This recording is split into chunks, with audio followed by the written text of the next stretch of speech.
Hello friends, good morning. Welcome to Ask spoken English academy. मी आरती वाके एक नवीन video घेऊन तुमच्या समोर आली आहे. एका व्हिडिओमध्ये आपण प्रिफिक्सेस म्हणजे काय आणि त्याची उदाहरणं बघितली होती. जसं की एबल लावलं तर कसं झाला, अन लावलं की कसं झाला, डिस लावलं की कसा शब्द तयार होतो ते बघितलं होतं. आज आपण बघणार आहे सफिक्स. सफिक्स म्हणजे एक असलेला जो पर्टिक्युलर शब्द आहे त्याला जेव्हा आपण नंतर काही प्रत्यय लावतो तेव्हा एक नवीन शब्द तयार होतो, त्याला म्हटलं जातं suffix. So we are going to learn the suffixes today. काही जे प्रत्यय आहेत ते कोणते बघूया. जसे की LESS मेन जो शब्द आहे त्याला जेव्हा आपण LESS हा प्रत्यय लावतो तेव्हा एक नवीन शब्द तयार झालेला आहे. जसे की help, helpless, use, useless, shame, shameless. TION जेव्हा प्रत्यय लागणार आहे तेव्हा present, presentation, suggest, suggestion, regular, regulation.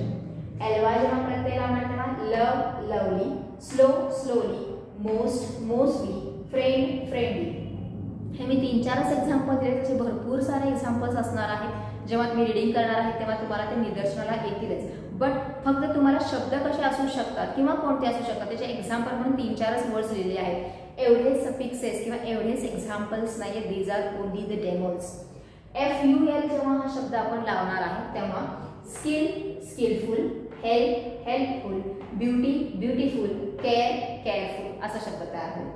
ED जेव्हा प्रत्यय लागणार आहे क्रियापद तेव्हा play, played, ask, asked, jump, jump, like, like असे शब्द होणार आहेत.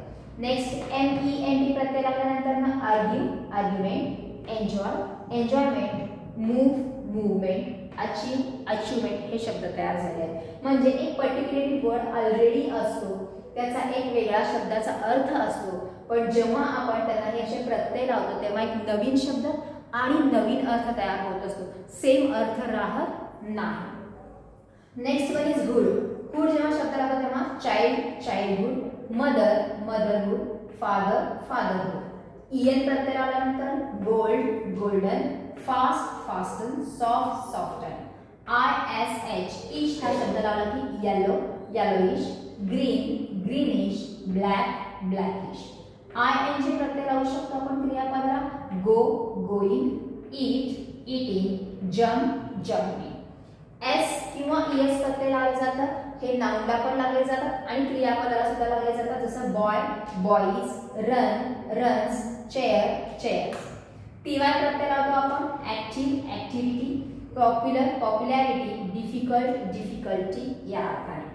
T आणि H ठ अर्थाने आपण याचा शब्द करू शकतो. Ten, tenth, warm, warm, grow, growth. Ship शब्द लावतो आपण तर फ्रेंड, फ्रेंडशिप, स्कॉलर, स्कॉलरशिप.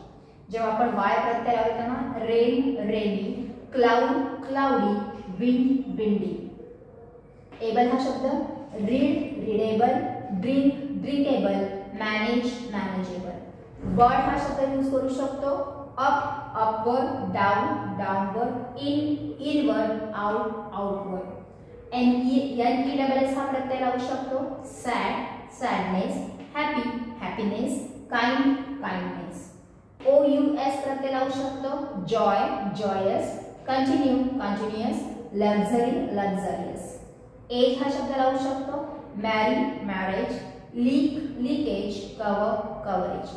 प्रत्येक शब्दालाच प्रत्यय लागले जातात असं नाही.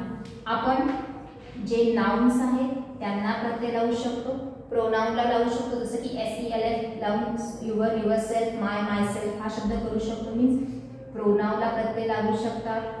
त्याच्यानंतर ना ऍडजेक्टिव्हला प्रत्यय लागले जातात. जसं की ऍडजेक्टिव्हला जेव्हा प्रत्यय लावले जातात तेव्हा ते ऍडवर्ब होतात किंवा नाउन तयार होतात. आणि व्हर्बला प्रत्यय लावले जातात.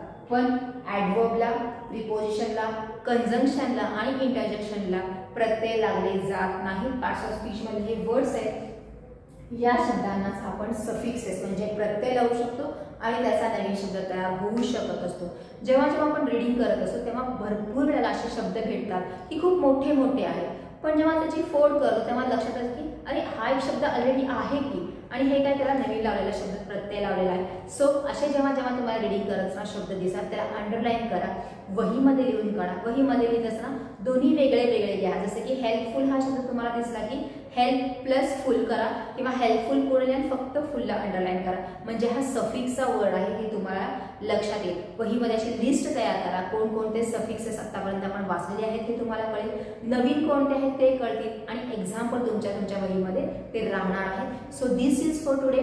प्रिफिक्सेस ऑलरेडी बघितलेले आहेत, सफिक्सेस दोन्ही व्हिडिओ परत बघा आणि काय फरक आहे, कशा प्रकारे शब्दांचा अर्थ वेगळा होतो, मूळ कोणता शब्द आहे, त्याला प्रत्यय आल्यानंतर काय झाला आणि त्याचा अर्थ कसा चेंज झाला हे तुम्ही त्याच्यामध्ये बघू शकता. So this is for today. Thank you.